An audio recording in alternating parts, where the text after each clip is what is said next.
மத்திய கிழக்கில் போர் இருந்த போதிலும் மலேசியாவின் சுற்றுலாத்துறை இம்மாதம் 2.4 விழுக்காடு வளர்ச்சி கண்டுள்ளது என்று சுற்றுலா, கலை மற்றும் கலாச்சாரத்துறை அமைச்சர் தியோங் கிங் சிங் தெரிவித்துள்ளார்.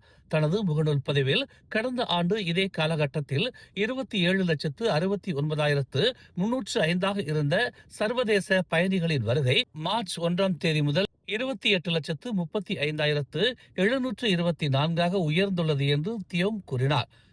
முக்கிய ஆசிய சந்தைகளில் இருந்து கிடைத்த வலுவான தேவையே சுற்றுலா பயணிகளின் இந்த அதிகரிப்புக்கு முக்கிய காரணம் என்று அவர் தெரிவித்தார்.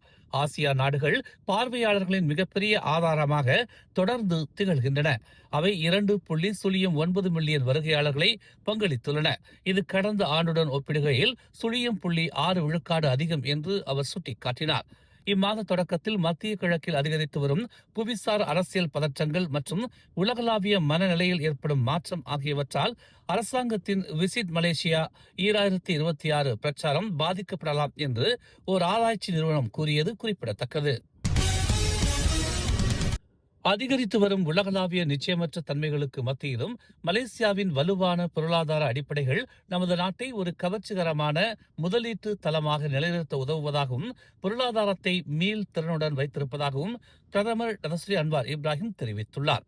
நேற்று இரவு கோலாலம்பூரில் நடைபெற்ற ஒரு கருத்தரங்கில் பேசிய அன்வார், மலேசியாவின் கொள்கை தெளிவு, அரசியல் நிலைத்தன்மை மற்றும் நிறுவன ஒருங்கிணைப்பு ஆகியவை பிராந்திய முதலீட்டு சூழலில் அதற்கு ஒரு போட்டித்தன்மை வாய்ந்த நிலையை வழங்குகின்றன என்று அவர் விளக்கினார்.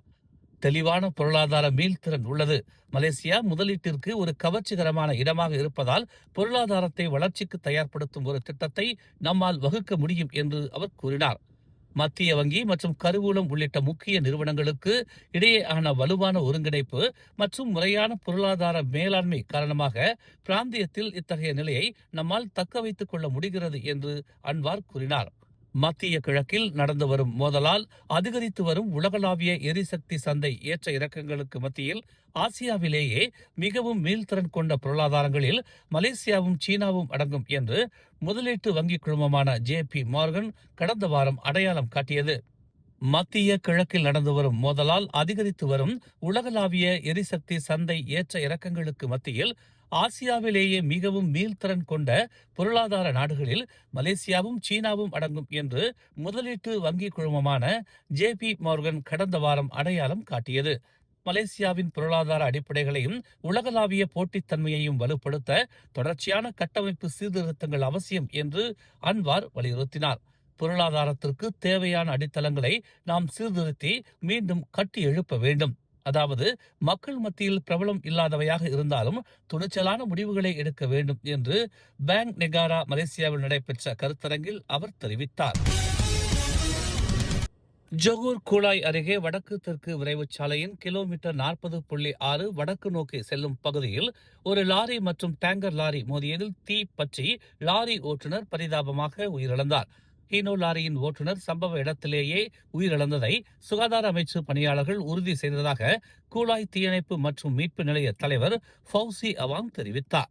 நேற்று மதியம் 12:14 மணி அளவில் தங்களுக்கு அவசர அழைப்பு வந்ததாகவும் அதைத் தொடர்ந்து கூலாய் தீயணைப்பு மற்றும் மீட்பு நிலையத்திலிருந்து 3 வாகனங்கள் மற்றும் 16 பணியாளர்களை அனுப்பியதாகவும் அவர் கூறினார். ஓட்டுநர் இருக்கையில் சிக்கியிருந்த பாதிக்கப்பட்டவரின் உடலை குழுவினர் மீட்டு காவல்துறையிடம் ஒப்படைத்ததாக அவர் தெரிவித்தார். மேலும் மற்றொரு ஓட்டுநரை பொதுமக்கள் மீட்டதாகவும் அவர் கூறினார்.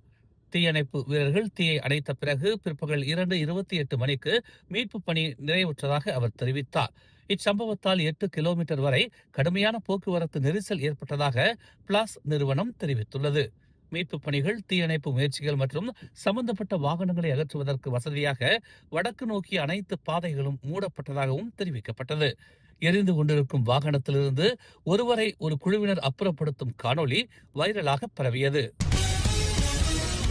போதையில் வாகனத்தை செலுத்திய நபரால் கிள்ளானில் பரிதாபமாக பலியானவரின் 2 பிள்ளைகளின் கல்விக்கு ஆதரவளிப்பதாக மாரா அமைப்பு உறுதி அளித்துள்ளது.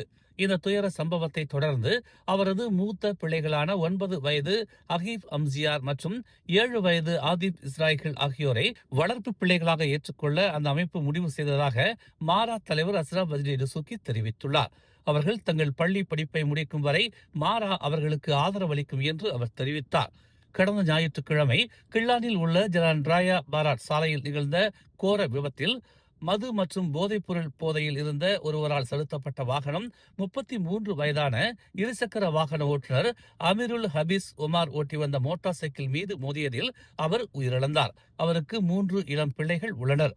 ஆரம்ப பள்ளி மட்டத்தில் குழந்தைகளுக்கு மாதம் 120 ரிங்கிட் உதவித்தொகை வழங்கப்படும் என்றும் அவர்கள் இடைநிலை பள்ளிக்கு செல்லும் போது அது 150 ரிங்கிட்டாக உயரும் என்றும் மேலும் அவர்கள் படிப்பை முடிக்கும் வரை தொடர்ச்சியான கண்காணிப்பு இருக்கும் என்றும் அஸ்ராப் கூறினார். KFC மற்றும் பீட்சா ஹட் நிறுவனங்களை இயக்கும் QSR பிராண்ட்ஸ் நிறுவனம் மலேசியா முழுவதும் எதிர்கால சந்ததியினரை வளர்ப்பதில் தனது அர்ப்பணிப்பை வலுப்படுத்தும் விதமாக பின்தங்கிய மாணவர்களுக்கு ஆதரவு அளிக்க 1 மில்லியன் நிதி உதவி அளிப்பதாக உறுதி அளித்துள்ளது. நாடு தழுவிய சமூகங்களுக்கு ஆதரவளிப்பதற்கான குழுமத்தின் தொடர்ச்சியான முயற்சிகளின் ஒரு பகுதியாக மாட்சிமை தங்கிய மலேசிய மாமன்னர் சுல்தான் இப்ராஹிம் மற்றும் தகவல் தொடர்புத்துறை அமைச்சர் டத்தோ ஃபாமி ஃபாஜில் ஆகியோர் முன்னிலையில் நடைபெற்ற QSR பிராண்ட்ஸ் கொங்சி பெசாமா நிகழ்வில் இந்த உறுதிமொழி வெளியிடப்பட்டது. KFC கல்வி உதவித்தொகை திட்டத்தின் மூலம் QSR பிராண்ட்ஸ் B40 பிரிவைச் சேர்ந்த மலேசியர்களுக்கு எந்தவித பிணைப்பு நிபந்தனையும் இன்றி கல்வி கட்டணம் மற்றும் தங்கும் இடத்திற்கு நிதி உதவி அளிக்கிறது. இது பயனாளிகள் தங்கள் லட்சியங்களை சுதந்திரமாக தொடர வழிவகுக்கிறது.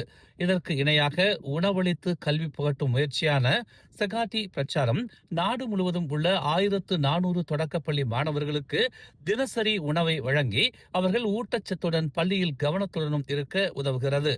குழுமத்தின் தலைமை செயல் அதிகாரியும் நிர்வாக இயக்குநருமான நெக்ஸல் கண்ணா இந்த உறுதிமொழி கல்வி மற்றும் நலனில் கவனம் செலுத்துவதாகவும் குழந்தைகளுக்கு வலுவான அடித்தளத்தையும் அவர்களின் வாழ்க்கையை மேம்படுத்துவதற்கான அர்த்தமுள்ள வாய்ப்புகளையும் வழங்குவதாக தெரிவித்தார். மேலும் செய்திகளை தெரிந்து கொள்ள தமிழ் மலர் இணையதளம், தமிழ் மலர் செயலி மற்றும் மலர் டிவி யூடியூப் சேனலை வலம் வாருங்கள். எங்களோடு இணைந்திருக்க மலர் டிவியை பதிவு செய்து கொள்ளுங்கள். உறவுகள் மகிழ்ந்திட விருப்பம் மற்றும் பகிர்வு சேவையை சொடுக்கிடுங்கள்.